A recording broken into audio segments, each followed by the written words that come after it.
Gente, estamos aqui na praia de Iracema, essa coisa linda, em Fortaleza, no Ceará, no 29º Cine Ceará.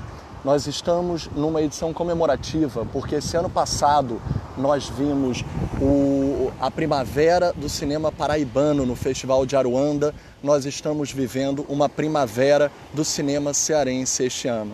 Nós temos do filme de abertura do Karim Ainu, que é o nosso representante no Oscar em 2020, A Vida Invisível, do romance A Vida Invisível, de Eurídice Gusmão, de Marta Batalha. Nós temos o multipremiado em Gramado Pacarrete, do Alain de Botton, e que vai ter a presença dele aqui com Marcélia Cartacho, nossa incrível, sempre eterna. Vamos lembrar de A Hora da Estrela, de Macabeia, de Clarice Lispector, e nós estamos aqui para falar sobre o resumo da noite de ontem. Vocês puderam ver pelas lives que foi uma noite muito emocionada, uma noite muito emocionante, porque além do Karim ter sido homenageado, a Fernanda Montenegro apresentou e entregou o prêmio. É uma emoção sem palavras. E tivemos a presença de políticos na plateia, seja do governador do Ceará e do secretário de Cultura, que anunciaram algo raro hoje em dia no Brasil. Eles vão dobrar os investimentos em cultura e audiovisual, gente. Pelo amor de Deus, né? Vamos nos mudar para cá, porque não é por mal, a gente hoje em dia tem uma capital muito definida da arte e da cultura, que é o Nordeste.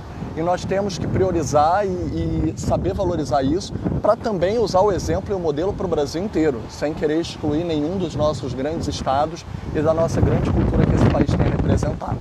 E ontem estava muito bem representada. O filme A Vida Invisível passou hors concours, ele não está concorrendo a prêmios aqui no Cine Ceará.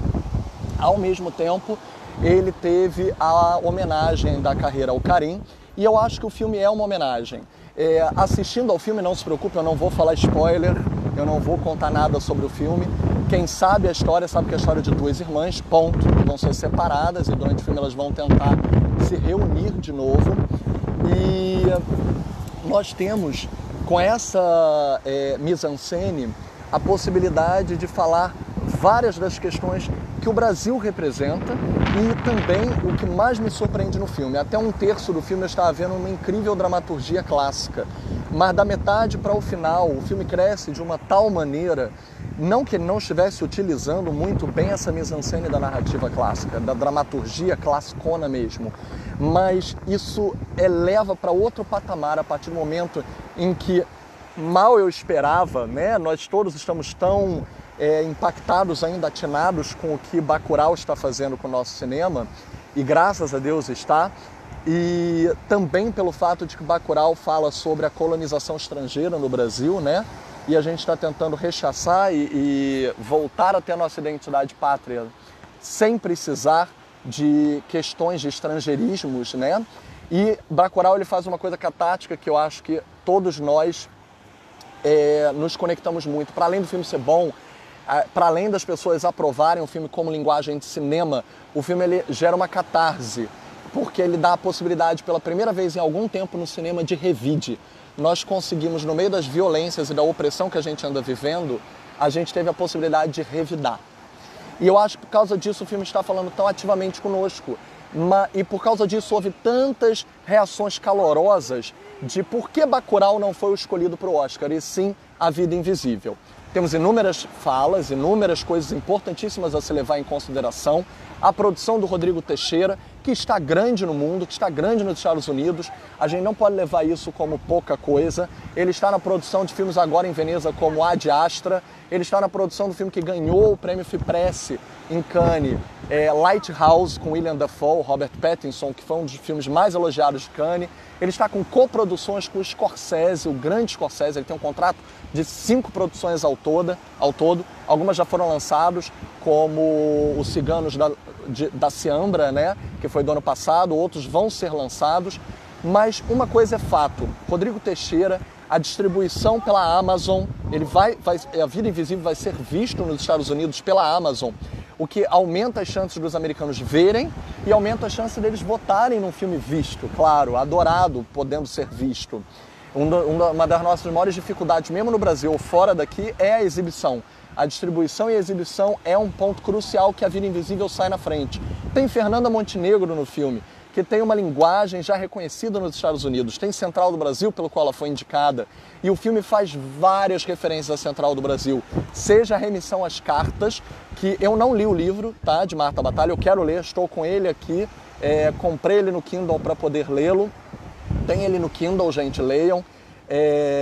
Vou lê-lo, muito interessado. Mas eu já soube por quem leu, por minha esposa, Samantha Brasil, que leu o livro, que as cartas não são tão... um foco tão principal no livro, mas elas vão ser um ponto principal muito forte no filme. E elas vão ser muito bem utilizadas, tanto no passado quanto no presente, e elas vão trazer uma metalinguagem com o Central do Brasil, porque o personagem da Fernanda está inevitavelmente ligado às cartas, né? Vão ter também alguns cenários ou momentos do filme que vão aludir à Central do Brasil. Acho que o Karim soube aproveitar isso muito bem. E para além disso, o Karim aproveita não só referências à Central, como a carreira dele. Você vai ver uma narrativa muito das luzes. Isso me faz lembrar muito... Obrigado, Pedrinho. Pedro, eu tô sentindo falta de tu, meu... Desculpa, gente, tô reagindo aos comentários ao vivo. Mas Pedro é daqui, mas ele tá fora daqui, só volta no último dia do festival, mas a gente vai se ver. Tô com saudade de tu. E aí, o que acontece? Voltando ao filme, voltando ao livro, as referências, né? Eu ia citar um outro livro do Jairo Ferreira, já saudoso Jairo, grande crítico, cineasta do cinema marginal brasileiro. E ele, no início do livro, ele fala algumas frases do tipo: o cinema da luz, a música da luz, a música de cinema, o som do silêncio, o barulho ensurdecedor do silêncio. Essas frases do Jairo, elas são muito bem-vindas no filme.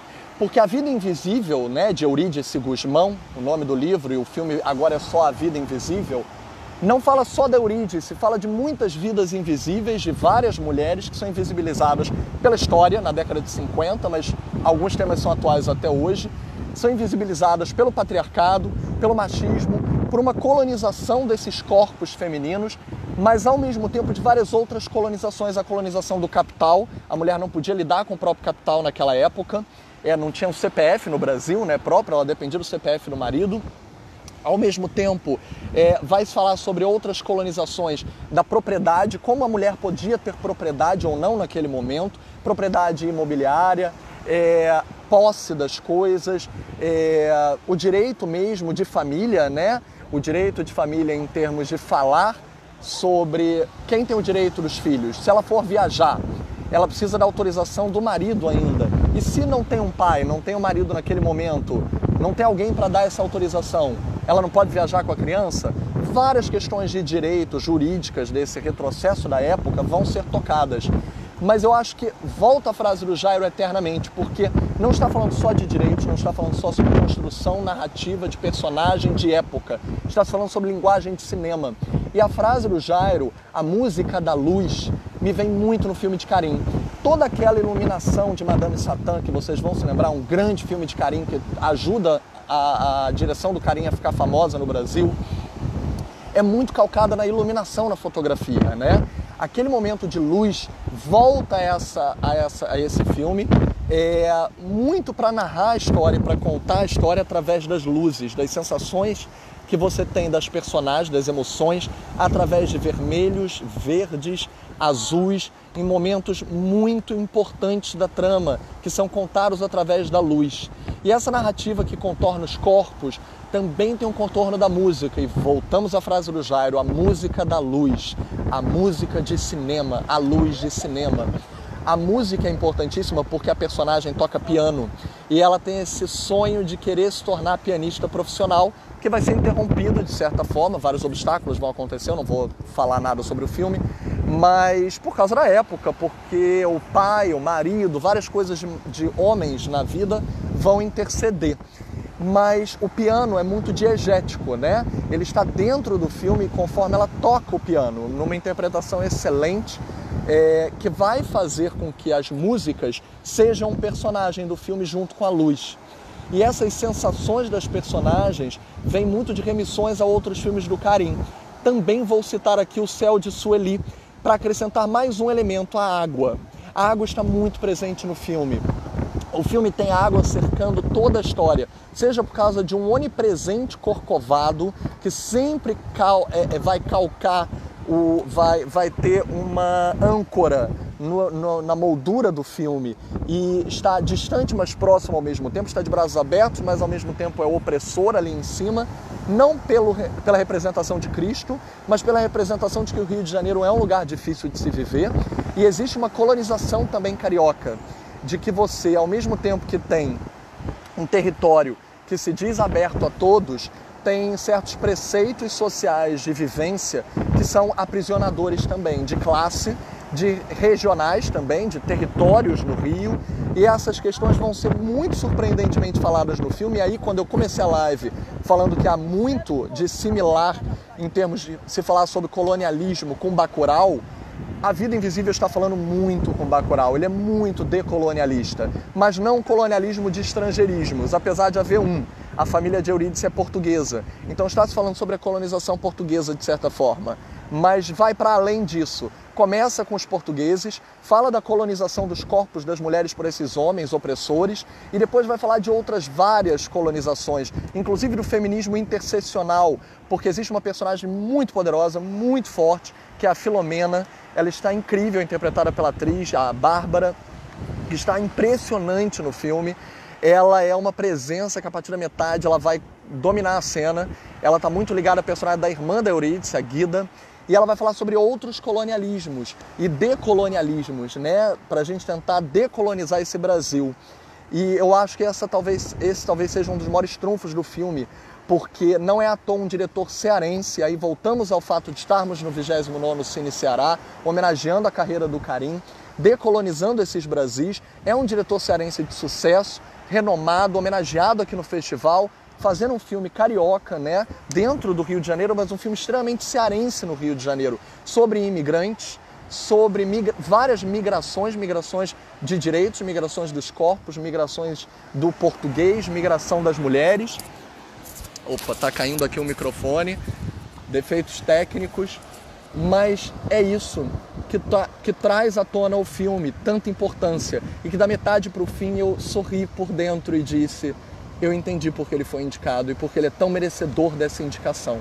É incrível a força dele. E essa presença aqui, não à toa, do mar, da praia, vocês podem ver essa praia incrível aqui, a praia de Iracema, presente também no filme, as praias, né, do Rio de Janeiro, por causa das tomadas panorâmicas do Corcovado e daquele mar onipresente no horizonte, e várias outras formas de mar, os peixes presentes sempre na mesa, não só porque eles são portugueses, mas os peixes estão sempre presentes. Uma cena muito crucial de cisão dos pais com aquelas filhas se dá quando o pai está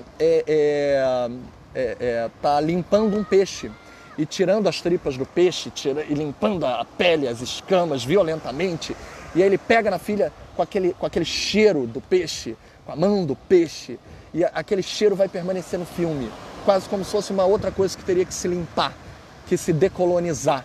E por isso eu acho que, de certa forma, essa praia, esse mar, e mesmo aqui no Ceará, falar de um filme que se passa no Rio de Janeiro vai falar de decolonialismo. E eu acho que é justamente por isso que, da metade para o fim, o filme me surpreende de uma maneira cósmica, que me trouxe uma placidez, uma plenitude de saber que o nosso cinema está incrível. Incrível, gente. Viva o nosso cinema, viva o cinema cearense, na primavera cearense que nós estamos vivendo, com inúmeros filmes, vários que estrearam no início do ano. Procurem Inferninho, que é um filme tão incrível, do Pedro Diógenes com Guto Parente. É o último filme que foi lançado, né, do Coletivo Alumbramento, encerrou o Coletivo Alumbramento. Vai ter lançamento do livro esse ano sobre o Coletivo Alumbramento, escrito pelo Marcelo Iqueda. Então vamos prestigiar, porque é uma história de cinema cearense e que está no clímax, numa primavera que nunca houve tantos longas-metragens, não só realizados, em pré-produção, em pós-produção, lançados no circuito comercial desde o início do ano. Vejam, o Inferninho já está no NetNow e vão ser lançados ainda mais. O Vida Invisível chega aos cinemas em 31 de outubro, mas chega antes aqui no Nordeste, no dia 19 de setembro. Acompanhem, o filme é uma preciosidade, uma beleza sem tamanho, de uma sensibilidade do Carim gigantesca. Então vejam, assistam e deem seu feedback. Vão ter outras lives, vai ter live na praia, vai ter live com vista, vai ter live com natureza, com esse Brasil maravilhoso que, lembremos, é direito constitucional o fomento à cultura. Direito constitucional, o fomento à cultura. Direito constitucional, o fomento à cultura. Culturas e artes são a riqueza do país. Como Fernanda Montenegro disse ontem ao entregar o prêmio ao Carim, esse é o Brasil que vai dar certo. É o Brasil das artes. São as artes que salvam o Brasil. São as artes que ligam o povo brasileiro. Obrigado, gente, por estar ligada à nossa grande vida brasileira. Amo vocês.